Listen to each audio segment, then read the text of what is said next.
Greetings from the preacher's porch. It's April the 1st, affectionately or unaffectionately known as April Fool's Day, depending on if you're from a family that um, plays a lot of pranks and that kind of thing. Um,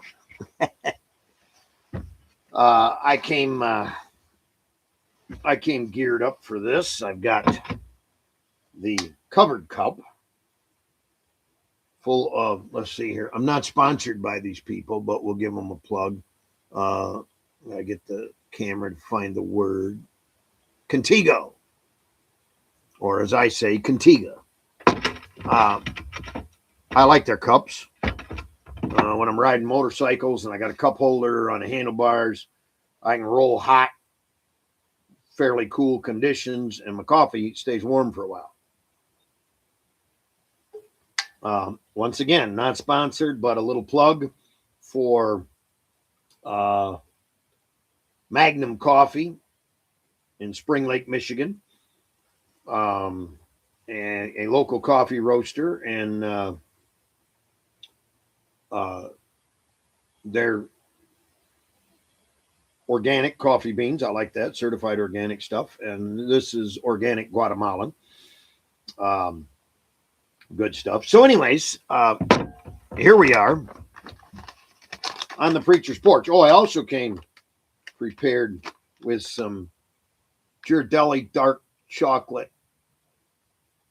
What does that say? Dark chocolate flavored melting wafers.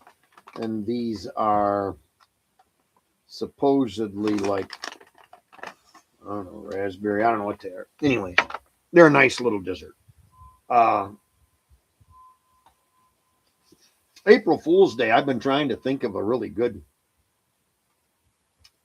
April Fool's joke. And I don't have one. Um, I'm not that much of a prankster. Um, once in a while, I pull off a good. Matter of fact, I'll tell you a good one, but it wasn't April Fool's. It was. I might get in trouble for this. It was for my birthday many years ago. Good grief, it'd be.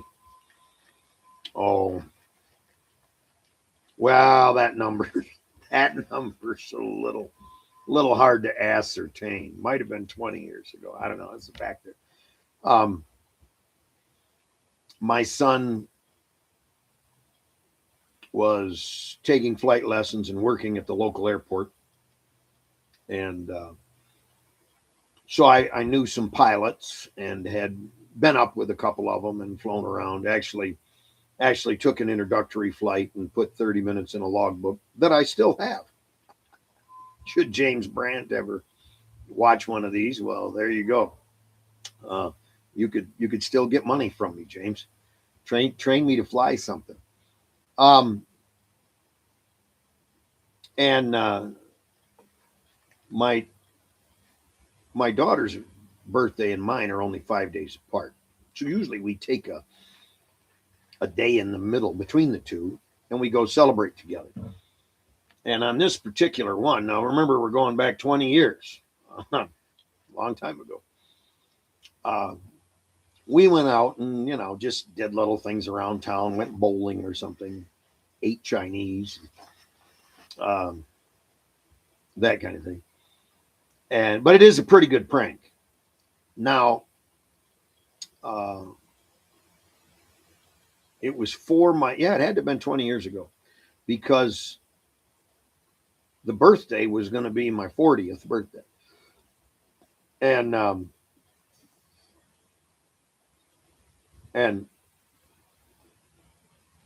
I was pastoring a small church not too far from here.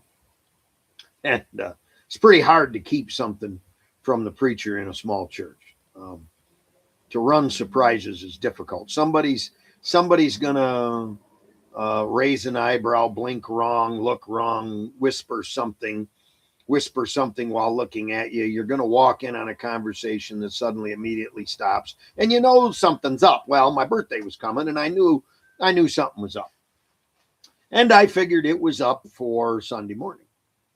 So my daughter and I went out, and we were having a good time, and I said, I want to have a little fun with your mom, who was at home making cookies or something, because we went out on a Saturday, and the next day was the Sunday, and they were planning a party, and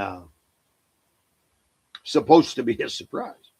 And so I said, hey, we got to run up to the Holiday Inn. I need to use one of their lobby phones. And at the time, pretty unheard of in a hotel now, but at the time, cell phones were still growing in proliferance. Now, everybody's got a cell phone and almost nobody has a landline. But in those days, they were still growing in their proliferance. And so the hotels still had phone access. You would use phone cards and stuff like that. And they had phone accesses in their lobbies. And this particular Holiday Inn had a whole bank of phones, like 5 phones in these little booths on one wall in the lobby. Great big lobby. And I dug around in my wallet and I found a phone card. Now, you got to be, I'm dating myself pretty heavy here. You got to be old to remember the phone cards. You could get an AT&T card, an MCI card. Yes, I said MCI. Something like that, And it had a certain amount of minutes on it. And when you made a call through that card, it went into their bank and it spent the minutes that you'd paid cash for. And you got to call your, the phone number wherever you were going. So I used one of those because I knew that the caller ID number would pop up from one of their call centers. So it was going to come up from somewhere, in Denver or St. Louis or somewhere. And so I went in and I called my wife and I said, hey, she said, oh, well, how's your birthday celebration going? She was all nice and happy because she had good plans and she was gonna get one over on me and yet, in a nice way. And I said, oh, well, we had a good time. And I stopped by the airport to check the weather computers, and which was in those days, it was something common that I did. I'd stop by there and punch the door codes and go into the driver's room, look up the weather. Well, I said while we were there, we ran into this fella, Tom, and he offered to take Brittany up for a night flight. And I thought that was a cool thing for birthday. And so we went up for a night flight. Oh, that's so nice. Why are you calling me? Well, we've got a little problem. And I named a nearby town. Now, it's silly me. I didn't name a town far enough away because I just said, I said the town of Cadillac, which at the time was only 40 miles away. But the shock factor actually worked. And I said, we touched down up here for a minute, and there's some kind of problem with the airplane, and we're not going to get back tonight. I'm going to have to get a hotel room. Would you call so-and-so, this friend of the church, and tell him he's got to preach for me tomorrow? I won't get back. Oh, I'm going to tell you, the other end of that phone erupted. Now, if she had been thinking and staying ahead of the line, but see, I don't play these practical jokes that often. I'm just not that kind of guy. So if she'd have been thinking, she'd have been like, it's Cadillac. It's 45 miles away. I'm just going to come pick you up, you dumbbell. But the shock factor got her, and she went kind of crazy. And so I waited a second, and then I said, no, I'm just kidding. We're we'll head home. Let me tell you something. I had a laugh until I got through that door. Was I? And this is why I don't play the practical jokes very often. I was in a lot of trouble, a whole bunches of trouble. Um, so I don't know if you're a prankster, but here's what engaged my brain, because I like to read the chapter of Proverbs that matches the day of the month, because there's 31 chapters, and it's a nice way to go through the book of Proverbs. And you start your day with wisdom thoughts. So here's what amazes me is it's April Fool's Day, and we have this chapter from these writings from Solomon. These are the Proverbs of Solomon, David's son, king of Israel. Their purpose is to teach people wisdom and discipline, to help them understand the insights of the wise. Their purpose is to teach people to live disciplined and successful lives, to help them do what is right, just, and fair. These Proverbs will give insight to the simple, knowledge and discernment to the young.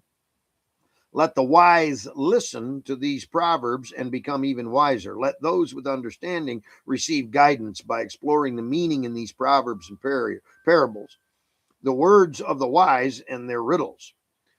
Fear of the Lord is the foundation of true knowledge, but fools despise wisdom and discipline. So it just strikes me very interesting to get up on what everybody calls April Fool's Day and read that.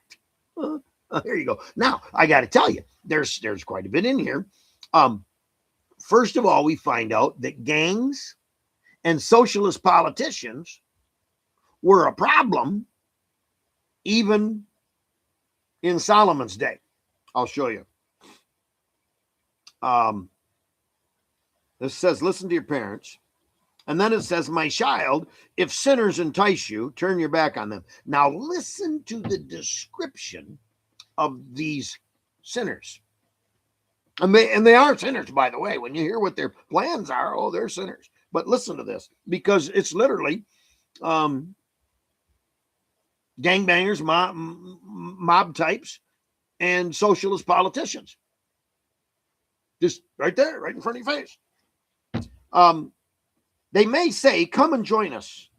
Let's hide and kill someone just for fun. Let's ambush the innocent. Let's swallow them alive like the grave. Let's swallow them whole like those who go down to the pit of death. Think of the great things we'll get. We'll fill our houses with all the stuff we take. Come, throw in your lot with us. We'll all share the loot. Wow.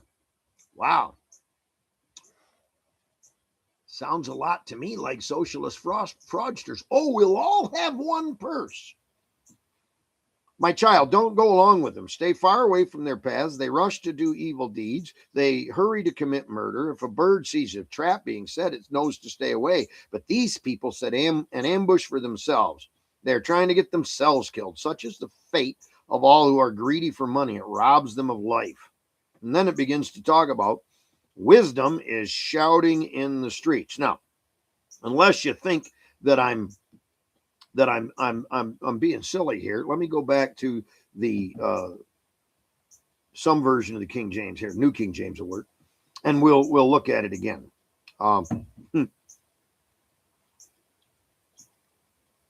My son, hear the instruction of your father, and do not forsake the law of your mother.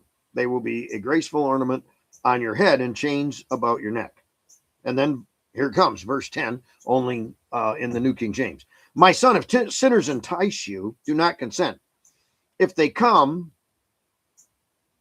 say, come with us, let us lie in wait to shed blood. Let us lurk secretly for the innocent without cause. Let us swallow them up like Sheol and whole like those who go down to the pit.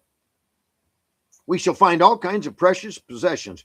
We shall fill our houses with spoil. Cast in your lot among us. Let us all have one purse. And there, my friends, is the super danger. Let us all have one purse. Beware who controls the purse. And that never works out. Has never worked out in any functioning society ever. Uh, you wind up slaves to the purse holder and his purse enforcers. Always. Every time, no matter what. And it could just be a little old street gang, bad people. Uh, it could be a mob, a mobster type thing.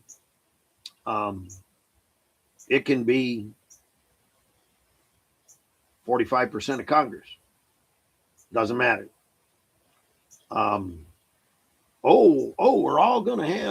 We're all gonna have one person. Everybody's gonna be equal. No, you ain't. There's somebody in charge, and he's going to take extra, and he's going to use enforcers to make sure you don't get his extra, because he didn't get in this to help you or anybody else. He got in it to help himself. And uh, the other point of wisdom is listening to your father and mother. It's interesting to me how much modern education has turned on parenting. All of these one purse people also want children to be raised by the government, want you to believe what some unconnected person in a schoolroom tells you, as opposed to what parents who actually love you and are devoted to your future say. And boy, oh boy, what a wonderful society we're going to have. No, what a messed up pile of junk we've got. I'm glad about something, and I'll just poke this bear, and then you can move on to playing your April Fool's jokes on your friends or your family. But maybe play this video and say, "Hey, this guy's serious," which I might be.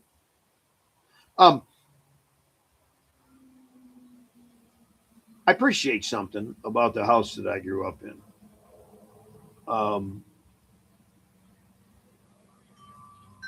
my mom and dad did not divide very often when it came to us. Um, my mom enforced a certain amount of respect. Um,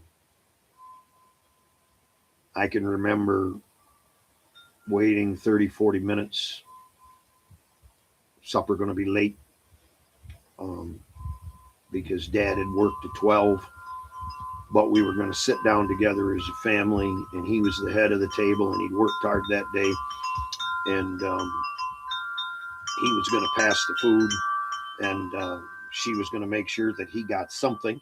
Now, I saw Dave so lean that I knew he wasn't. I've since learned, let me say that he wasn't getting enough, and I watched him go around and clean picky children's plates, so that he had enough to function the next day. But I remember that. It was, you know what, out of respect for your father, we're all going to be here. We're going to be in order, and we're going to wait supper, and we're going to eat together when he gets here. It was an incredible thing. I also remember my dad enforcing respect for my mother, and that could be very martial. So so it's interesting to me, April Fool's Day, and people are doing a lot of tomfoolery, but um, maybe we come back to the fear of the Lord. Um, maybe we come back to respecting parents. Um, maybe we think about the charlatans around that are deluding us, uh, deluding us, deluding, deluding us with their sophistries and vain philosophies and utter nonsense. throw in with us, and we'll all have one purse. And well, we must levy a big tax on property owners. Let's go get them. Well, we must get the business owners. They're all rich. They must all be rich. Um, uh, some of whom are going home to eat macaroni and cheese after they made sure they paid their employees at least fried chicken wages. And I've met those people. Um, and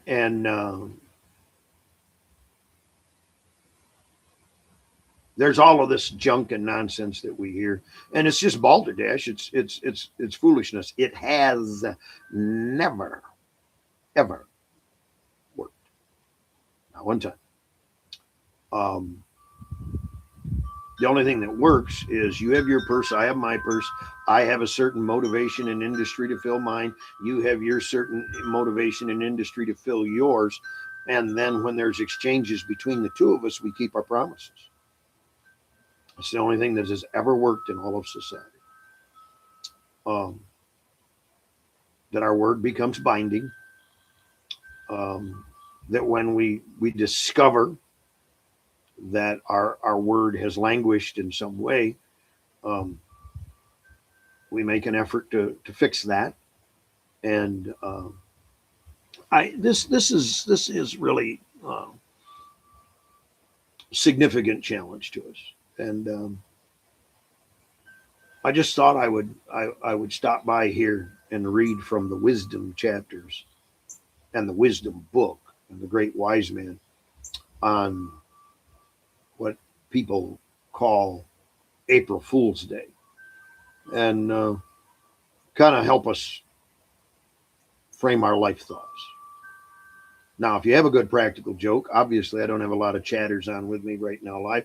So if you tune in later, I'll check for comments. If you got a good practical joke story, I am willing to hear it. It might be fun. An April Fool's story. Anyways, God bless you all, and may the scriptures always bring you to wisdom. Have a great night and a great April.